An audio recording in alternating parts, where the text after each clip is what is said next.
This is basically a delayed presentation of a posterior impaction injury, posterior wall fracture, which was missed.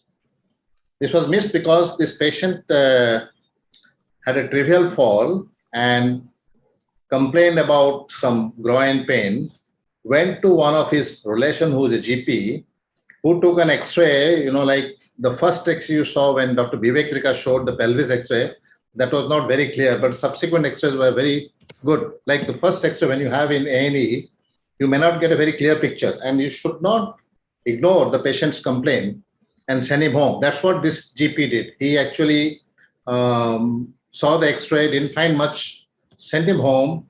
The patient was complaining of pain in the groin, especially on red bearing.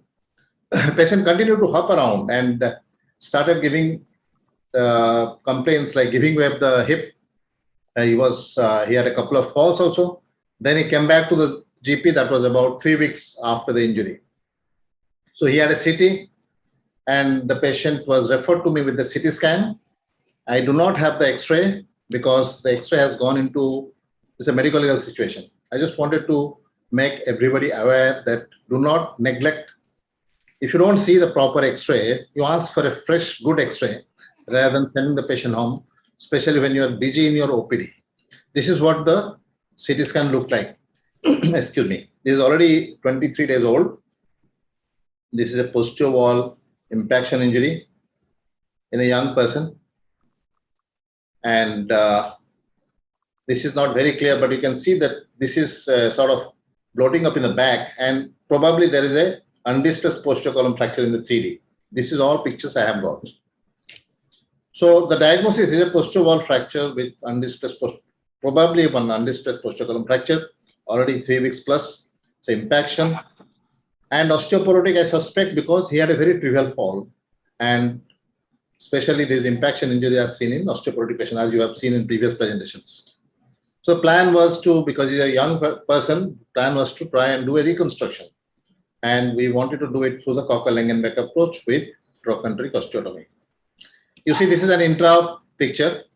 You see, this is an incongruent. This actually, the head is subluxed backwards in the posterior aspect, and you can see that the incongruent starts here, and there's a fragmented articular piece here.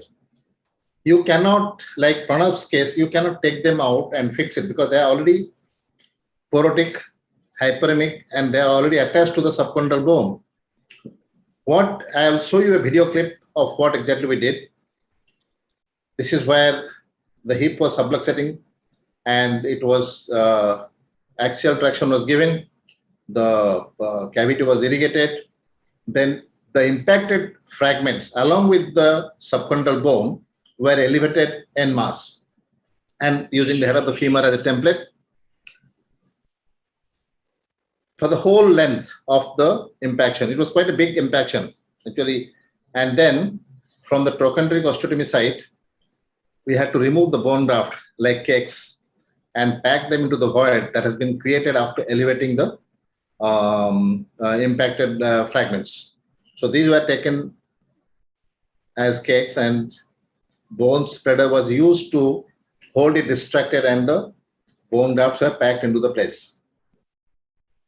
And the head of the femur, of course, used as a template. And you cannot fix any implant here. Like Pranav Shah showed putting some lost KOS. You cannot put anything here. You just have to rely on your the stability by the impaction of the grafts.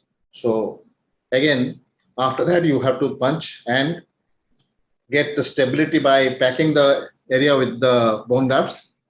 And I'll show you that this is a big chunk of lateral wall, the posterior wall, which was there.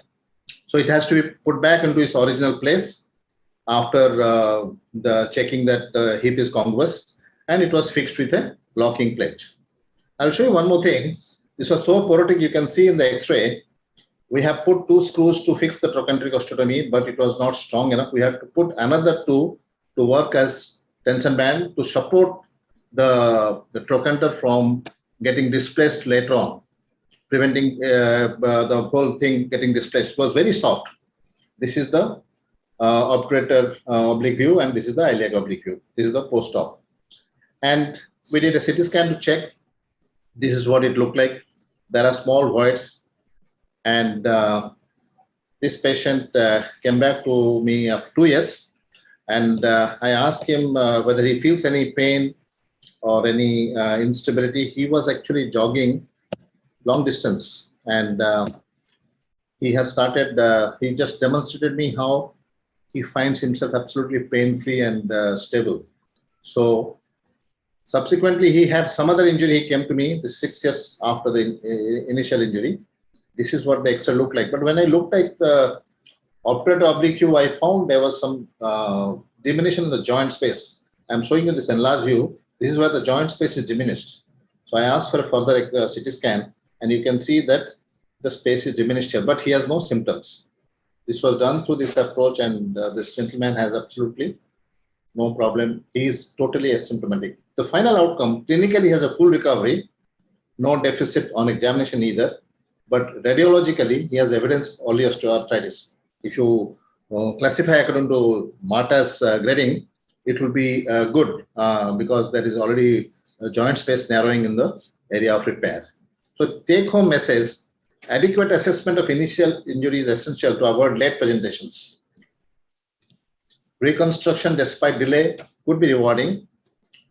En masse elevation of impacted zone helps to avoid cartilage fragmentation in later. See, once it is impacted and it has remained in the place for a long time, like 3 weeks is pretty long for an impacted fracture, you really don't have to lift it individually, the fragmented cartilage. You have to elevate them en masse and use the head of the femur and mold it onto the head of the femur.